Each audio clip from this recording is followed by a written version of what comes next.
Very good afternoon to all of you sitting here. We have now more or less come towards the end of the eventful day here today. We just heard thought-provoking and excellent piece of information from the previous session chair and the speakers. The topic now is cyber security. Cyber security as a topic has been in existence right from the time IT was in vogue. To start with, when the IT was considered to be the hardware, the big servers or the clients or the CPUs, the focus on security was on the hardware part of it. How to secure the hardware from viruses or from theft. It was more focused on physical security, but over a period of time, when big enterprises were built and a lot of servers got networked across different locations, big enterprises started focusing on cyber security in a bigger way through antivirus teams scouting for infecting messages from outside which would damage your database, or creating firewalls so that there is a natural defense in terms of virus entering into your system and damaging your basic information infrastructure. This has been the trend for the past 10-15 years, where you find that a lot of companies are sprucing up on the cybersecurity space by strengthening their antivirus activities as well as building up firewalls.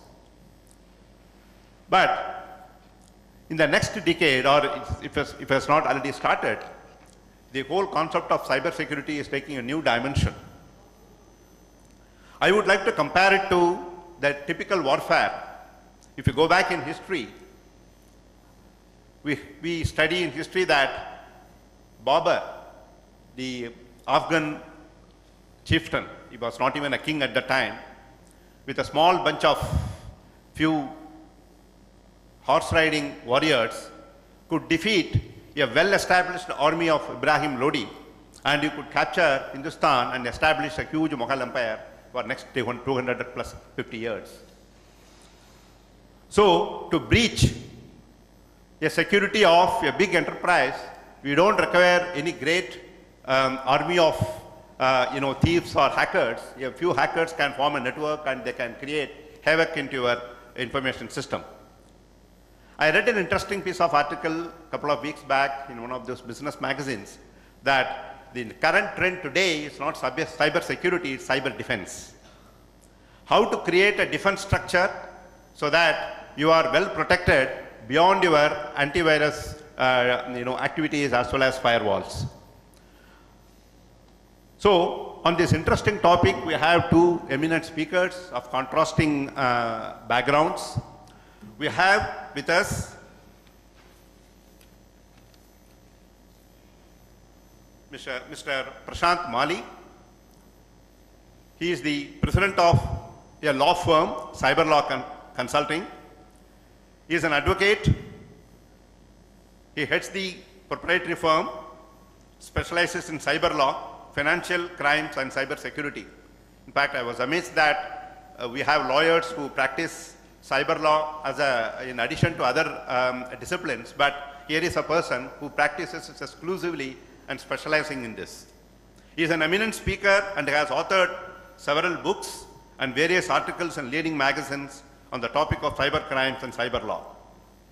He is a distinguished lawyer in the country, having masters in computer science with experience in IT industry before moving to the law field. So here is a person with an excellent combination of IT and legal background who is going to speak to us on cyber law.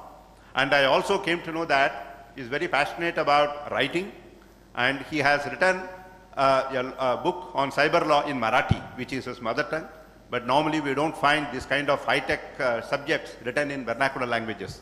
So I think it's to the credit of Mr. Mali, who wrote this in Marathi for the benefit of the lower level official of the state of Maharashtra. And I understand that teaching is his passion, and he keeps traveling to various parts of the country to propagate what he learns, what he has learned, and let them known to other people around the country. So I welcome Mr. Mali to speak on the topic of cyber law.